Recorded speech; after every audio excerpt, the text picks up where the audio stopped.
I'm Elliot, and welcome to Conflict Uncovered, your go-to podcast for in-depth analysis on the complex and dynamic conflicts shaping the Middle East, Israel, and the world.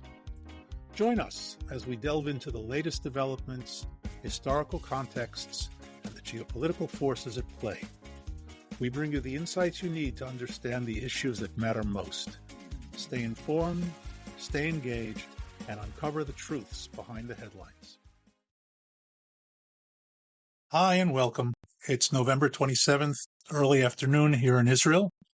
And today's big news, of course, is the ceasefire between Israel and somebody that went into effect 4 a.m. Israel time this morning. In other words, just under 12 hours ago.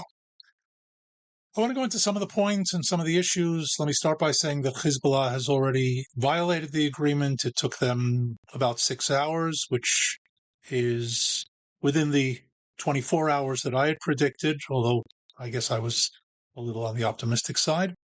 But that's really not the issue for today because it was also a foregone conclusion.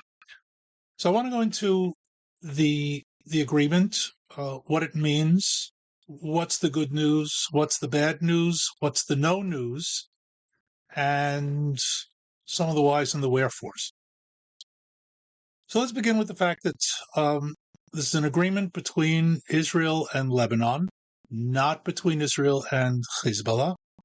It is brokered by the US and France, and that's very important because Lebanon doesn't recognize Israel's existence, so an agreement between Israel and Lebanon is a bit problematic, one would think, since one side doesn't recognize that the other side exists. Hezbollah is not a partner to the agreement, which also raises kind of interesting questions. Who's agreeing to what and under what circumstances? But let's come back to that. Let's start with the good news. The best news of this agreement is that Hezbollah broke with its long-standing policy and agreed to a ceasefire. It actually begged for one, and it's been begging for one for months, with Israel, without connecting it to any sort of progress, ceasefire, or agreement with Hamas in Gaza. That was always a stipulated goal, issue, condition of Hezbollah under the late and unlamented Hassan Nasrallah. It continued for a little while, and then shortly after the Israeli offensive began, they kind of gave up on that and started calling for a ceasefire, first with no conditions, and slowly but surely with some conditions, which, as we'll see, are for the most part meaningless. The agreement itself is made up of a number of conditions or sections, 13 in total. I'm not going to cover all of them individually. Some of them are easily folded one into the other. And they begin with Hezbollah agreeing to withdraw north of the Litani River out of the area that is commonly referred to as South Lebanon. Now, Hezbollah has agreed to do that numerous times indirectly in its history. It has never done it, and today we see that Hezbollah even attempted to move its people back into the villages that Israel had cleared out while the Israeli army is still there. They were fired at and fired on. There were kind of mixed reports, but the simple fact is that within less than a day, Hezbollah has begun testing, violating that phase of the agreement. Anybody who believed they were going to keep it, as in many of the other aspects of this agreement, is clearly a devout believer in the tooth fairy, and I wish them the best of luck. Israel, after 60 days, is to withdraw from South Lebanon. That is, by 60 days from now, Israel will have withdrawn. In other words, it's not a withdrawal that begins in 60 days. It's a withdrawal that's meant to end by 60 days from now. And during that period, a kind of test of whether the agreement is holding or not. And here again, today's violation doesn't count because the first 24 hours don't really matter. those are the sort of, you move from here, I'll move from here, and we leave South Lebanon to whom? Well, South Lebanon is supposed to be now garrisoned by the Lebanese army and UNIFIL, the United Nations Interim Forces in Lebanon, essentially according to UN Security Council Resolution 1701, which ended the war in 2006. Now, that resolution was totally useless, so redeclaring it as the basis is kind of like Einstein's definition of insanity, doing the same thing over and over again and expecting different results. But this time it's supposed to be very, very different, because there's going to be a committee made up of the United States, an American general, not the United States itself, an American general, the French, and some future draft choices. And they will be the arbiters of whether either side is violating the agreement. And when they decide, if they decide that a side is violating the agreement, they will call upon the Lebanese army or UNIFIL to enforce the agreement, in other words, to undo whatever violation there was. Now, they never did it before, so once again, wishful thinking to think that they're going to do it again. Hezbollah has always shown itself stronger than both UNIFIL and the Lebanese army, but who knows? Maybe this time around it'll be different. Hezbollah is supposed to stop manufacturing and receiving arms from abroad. All manufacturing attempts are supposed to be dismantled by the Lebanese army. They haven't done that ever before, so there's no reason to assume they're going to do it now. And the Iranians are supposed to stop shipping weapons into Hezbollah, and by the way, without mentioning them, the Russians as well. Well over half the weapons, Hezbollah weapons that the IDF found in South Lebanon in this operation were Russian, not Russian type, Russian from Russia. So, will they stop shipping weapons? No, but the agreement says that they should, and hey, an agreement is an agreement.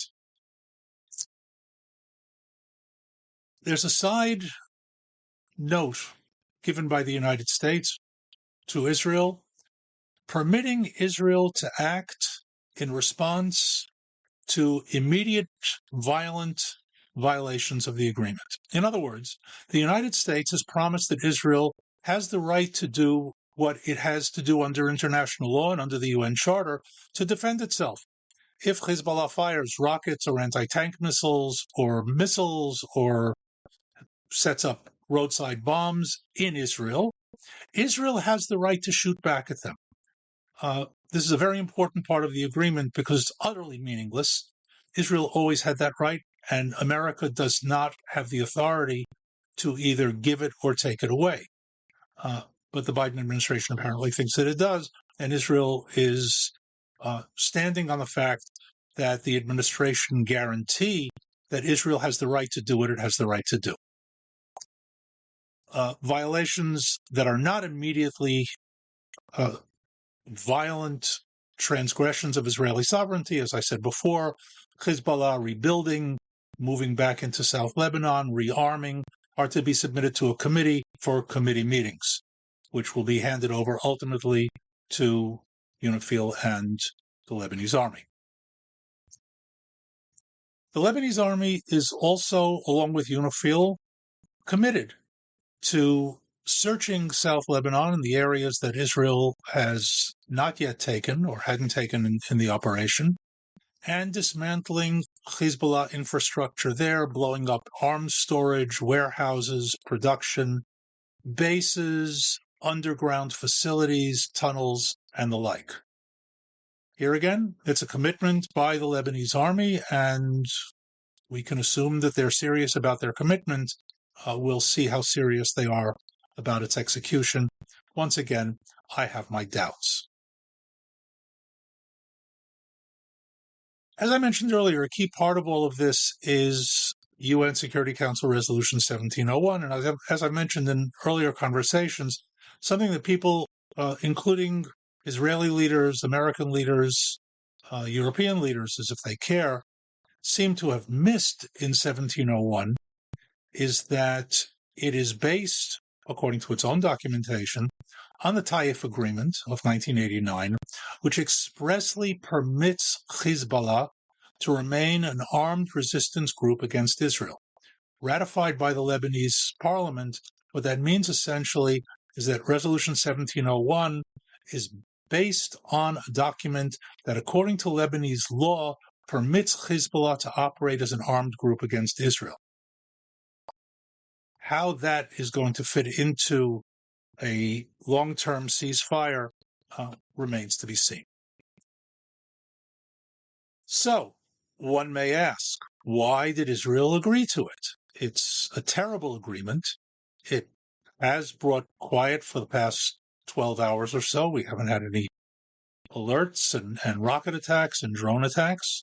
Granted that Hezbollah's arsenal is reduced considerably, and over the past few days, the Israeli Air Force has done very, very heavy damage to Hezbollah facilities in the Dahia neighborhood of Beirut. But nonetheless, we've gotten some quiet, at least for the short term. But aside from that, and as I mentioned earlier, the separation from Gaza, a pretty meaningless agreement when you get down to it. So why bother? Why stop? After all, the Israeli army was moving with great facility, great effectiveness in South Lebanon, smashing Hezbollah, although by this point I imagine they've pulled many of their troops north of the Litani River. But nonetheless, why give them a chance to rebuild? So one possibility is that the Israeli government and leadership is utterly incompetent. I don't rule that out, but I wouldn't look to that as the likely reason. I think, in fact, there are 4 points that need to be considered, and 2 of them overlapping. We can start with American diplomatic pressure. Now, America claims that it wasn't American pressure that brought Israel to the table.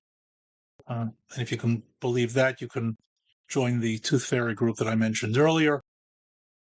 Amos Hochstein, the American envoy who was brokering this agreement, made very clear last week that if Israel doesn't come to an agreement with him over the deal that he worked out with Lebanon, then he was going to quit the game, and the implicit consequence of that, and I don't know how explicit behind the scenes, was that the whole thing will now be handed over to the Security Council for it to decide how the fighting in Lebanon should end.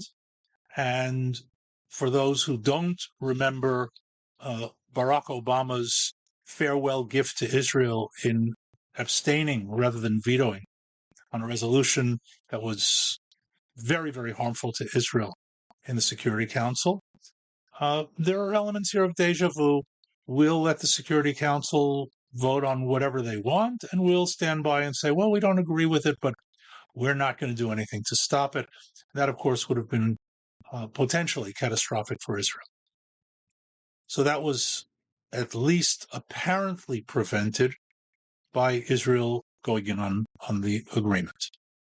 Second, there has been a slowdown, and threatened even further slowdown, of American supply of ammunition to Israel. And here let's be very clear and make a distinction between arms supply to Israel and ammunition supply to Israel. Armaments, for the most part, are large-scale deals. They include weapons like the F-35 and the F-15 and the like. The ammunition, and they go through and they take years before they actually are delivered. Ammunition, on the other hand, tank ammunition, artillery ammunition, bombs for the Air Force are critical. They're immediate, and especially given the volume that's been used by the IDF in Lebanon in recent months. There was a report that came out earlier this week, and I don't think it was coincidental, that the logistics force of the IDF reported that the IDF is using 20 tons of ammunition a day in South Lebanon. That's just the ground forces. In other words, IDF logistics has to move 20 tons of ammunition every day into South Lebanon to feed this incredibly voracious beast called modern warfare. So an American slowdown is critical. The threats of Bernie Sanders and friends to stop the shipment of tank ammunition was another sort of rap on the knuckles, although it didn't come anywhere near passing. And that also had its effect. Israel needs America to get off that threat and get off of it quickly, because we really don't have the ammunition that we need. And that brings us to the next point, which is we don't have the ammunition that we need. And for that, I blame primarily horrific planning and management on the part of the Israeli leadership, political and military, in the years leading up to this war and in the months, the year plus that the war has been going on. And I'll throw into that the fourth point, and that is manpower fatigue, which we're also seeing very, very seriously among the troops in Lebanon. Let me start with the equipment and the ammunition. Over the decade prior to this war, the Israeli leadership, military and political, has basically said we don't need to stockpile, we don't need heavy equipment, there aren't going to be any big wars anymore, we have electronics, we have technology, and we can cut back, because it's all going to be done at high precision with electronic aids, and we just don't need that massive amount of force. We don't need as many tanks, we don't need as many helicopters, and we don't need massive stockpiles of ammunition, which, by the way, have time limits on them. They go stale, and that's a total waste of money. So let's keep it low, keep it small, and if we need it, we can always get a little bit more from the United States. Today, Israel, the IDF in particular, is learning that was simply bad planning. On top of that, and here I'll throw the manpower factor in as well, this war over the past 14 months has been managed logistically, manpower and equipment-wise, ammunition-wise, as if everything would be spent today and there is no tomorrow. We have reservists who have been in the reserves for hundreds of days. Now, if they were all in combat, one could say, okay, stress is stress and combat is combat, but many of them spent much of the time that they were in the reserves sitting around waiting for things to happen, and that has created a considerable amount of stress and fatigue among the troops. The result is that we are now toward the end of November 2024, and the Israeli army is essentially depleted in terms of exhaustion, manpower, and logistics. Without American support, that moves into a point of critical exhaustion, and it needs a break from this, what would otherwise be an open-ended war. And it seems to me that the IDF command would rather fight this war a year or two from now, after it's really rebuilt its forces, reorganized, replanned, and go about doing it the way it should have been done in the first place. And here I want to make clear, the forces on the ground, the troops, both in Gaza and in Lebanon, the commanders of the forces in the field, the Air Force, have all performed at brilliant, exemplary levels. This is not about the IDF fighting forces and their ability, but rather the overall system's ability to maintain an intensity that's been going on into the future, and particularly without American support.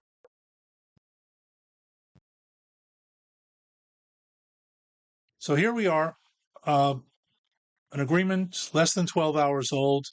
We'll see what happens.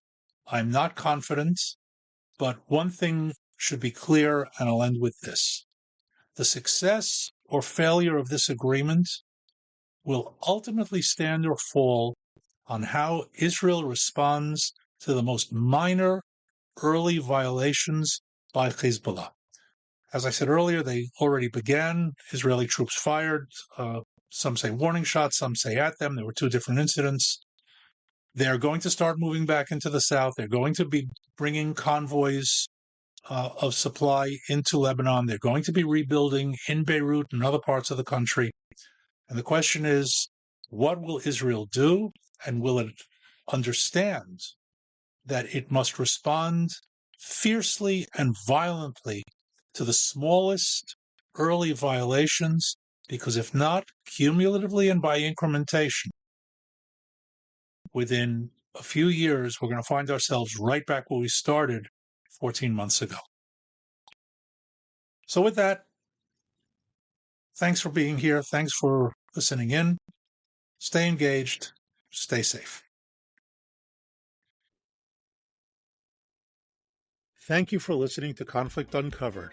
As always, it's been another rough day in the Middle East. We hope you found this episode insightful and engaging. If you enjoyed this episode, please subscribe, share and recommend with your friends, and review our podcast on your favorite platform. For more in-depth analysis and exclusive content, join our community and follow us on social media. Stay tuned for our next episode as we continue to explore the critical issues shaping the Middle East and the world. Until next time, stay informed and stay safe.